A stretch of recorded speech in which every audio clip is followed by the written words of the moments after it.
कंटाळा आलाय. आई माझ्याकडे नेहमी बघतच नसते. दिवसभर बाबांबरोबर फोनवर बोलत असते. बाबांनाही माझ्यासाठी वेळ नसतो. कोणीच माझ्या बरोबर खेळत नाही. कोणाला माझ्याजवळ बसायलाही वेळ नसतो. खाली जाऊ म्हटलं तर म्हणतात नको जाऊ, दुसऱ्या मुलांकडे बघून वाईट वाटेल. सगळ्यांकडे नवीन नवीन सायकल आहेत. कोणाची निळी, कोणाची पिवळी. किती छान ना. माझ्याकडेच नाहीये.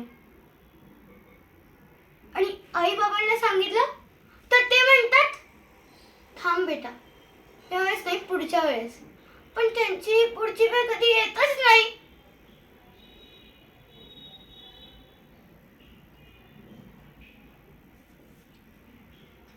पण माझा मामा शुभंकर मामा खूप चांगला आहे. आणि माझी आजी मला एकदम भारी भारी गोष्टी सांगते. आजोबा सुद्धा ते मला फार जीव लावतात. जेव्हा पण मामा घरी येतो ना तेव्हा खूप मजा येते. मामा नेहमी काही ना काही माझ्यासाठी खाऊ आणतो. कधी चॉकलेट तर कधी कुरकुरे. अरे हो, मला आठवलं.